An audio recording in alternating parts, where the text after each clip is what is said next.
नमस्कार, मैं डॉक्टर सौरभ शर्मा, सह आचार्य इतिहास।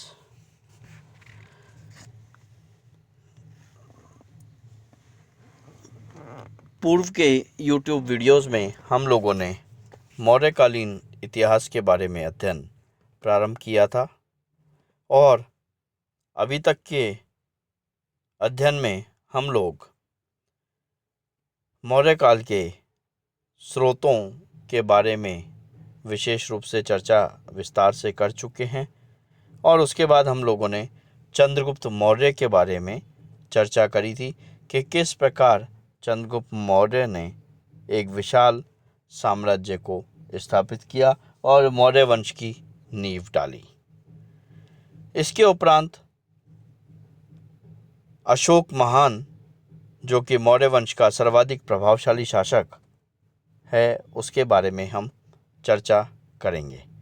लेकिन अशोक के बारे में चर्चा करने से पहले हम अशोक के द्वारा जो शिलालेख लगाए गए हैं, उन शिलालेखों से संबंधित जो प्रमुख तथ्य हैं, जो परीक्षा की दृष्टि से काफ़ी महत्वपूर्ण बनते हैं और सामान्य रूप से इस पे कई तरह से प्रश्न पूछे जाते हैं, हम उसके बारे में एक अध्ययन करेंगे, जिससे हमें जब अशोक के बारे में भी हम अध्ययन करें तो हमारे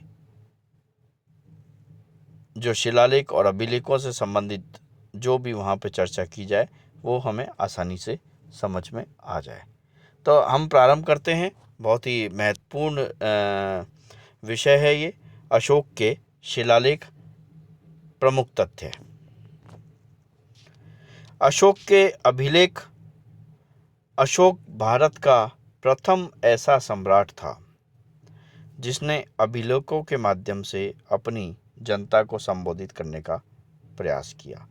यानी इससे पूर्व में भारत में किसी भी शासक के द्वारा इस प्रकार का प्रयास नहीं किया गया था कि अपनी जनता को संबोधित करने के लिए अभिलेखों का माध्यम बनाया जाए। अशोक प्रथम इस प्रकार का शासक था। यह स्पष्ट नहीं है कि अशोक को इस प्रकार की प्रेरणा कहाँ से प्राप्त हुई थी, लेकिन फिर भी अधिकांश इतिहासकारों का ये मानना है कि अशोक को डेरियस के द्वारा इस प्रकार के शिलालेखों से जनता को संबोधित करने की प्रेरणा प्राप्त हुई थी। इन शिलालेखों का सर्वप्रथम पठन पाठन के संदर्भ में यदि देखें तो सबसे पहले इन अभिलेखों की खोज 1750 ईस्वी में टिफेन थीलर ने की थी और उसने सर्वप्रथम दिल्ली के अशोक स्तंभ का पता लगाया था। 1837-38 ईस्वी में सर्वप्रथम जेम्स प्रिंसेप नामक विद्वान इनके अभिलेखों को पढ़ने में सफल हो पाया। अब तक हमें कुल 45 स्थानों से 181 पाठांतर में अशोक के अभिलेख प्राप्त हुए हैं। यदि इन अभिलेखों की लिपि के बारे में चर्चा की जाए, बहुत ही महत्वपूर्ण है, परीक्षाओं में पूछा भी जाता है, तो 3 लिपियों में हमें अशोक के अभिलेख प्रमुख रूप से प्राप्त हुए हैं। उसमें भी जो सर्वाधिक जो लिपि प्रयोग की गई है वह है ब्राह्मी लिपि। ब्राह्मी लिपि जो प्राचीन भारतीय लिपि है, इसमें सर्वाधिक अभिलेख अशोक के हमें प्राप्त हुए हैं, लेकिन शाहबाजगढ़ी और मानसेरा से खरोष्टी लिपि में प्राप्त हुए हैं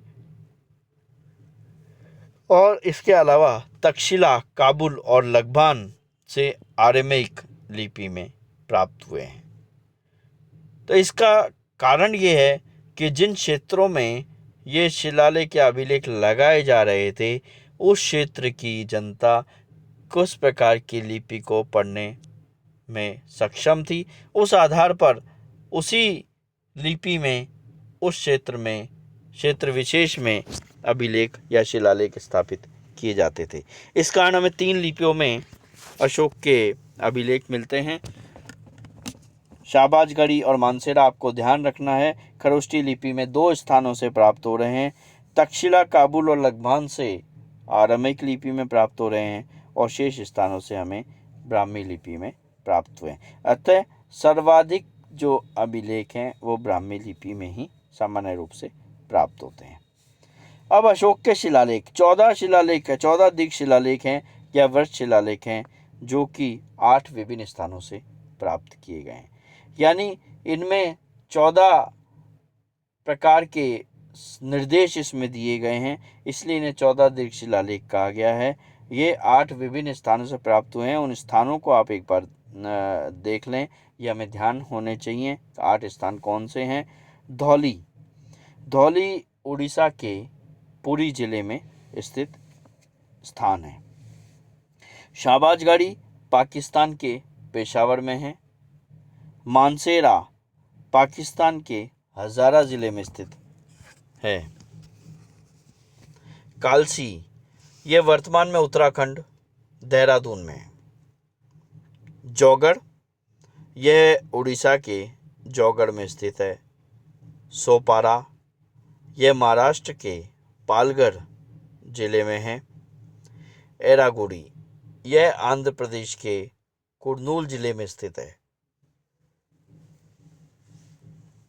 और अंतिम है गिरनार, यह काठियावाड़ में जूनागढ़ क्षेत्र में स्थित है। 14 शिलालेखों के बाद जो प्रमुख रूप से अशोक के स्तंभ लेख आते हैं, स्तंभ लेखों की संख्या 7 है जो कि 6 विभिन्न स्थानों से प्राप्त हुए हैं। इन स्थानों के नाम कुछ इस प्रकार से हैं, जैसे दिल्ली टोपरा। यह स्तंभ लेख प्रारंभ में हरियाणा के अंबाला जिले में पाया गया था, जिसे फिरोज शाह तुगलक के द्वारा दिल्ली लाया गया। इस पर अशोक के 7 अभिलेख उत्कीर्ण है। यानी जो 7 स्तंभ लेख जिसके आधार पर कहा गया है, वो 7 अभिलेख इसमें उत्कीर्ण मिलते हैं। दिल्ली मेरठ, यह स्तंभ लेख पहले मेरठ में था, जो बाद में फिरोज शाह की तरह दिल्ली में लाया गया। लोरिया अरेराज तथा लोरिया नंदनगढ़, यह स्तंभ लेख बिहार के चंपारण जिले में है। नंदनगढ़ जो अभिलेख है उसकी एक विशेषता है कि स्तंभ पर मोर का चित्र यहाँ पर अंकित मिलता है। तो अशोक के 14 दीर्घ शिलालेख और 7 स्तंभ लेख काफ़ी महत्वपूर्ण है, जिसमें उसने जनता को संबोधित करने के लिए विभिन्न बातों का विस्तार से उल्लेख किया है। तो अशोक एक अपने आप में इस प्रकार से अनूठा सम्राट था, जिसने इस प्रकार से प्रयास किया कि जनता को जो भी धार्मिक संदेश या अधार्मिक राज्य से संबंधित राजज्ञाएं वगैरह देनी होती थी, वो इसके माध्यम से, अभिलेखों के माध्यम से किया करता था। धन्यवाद।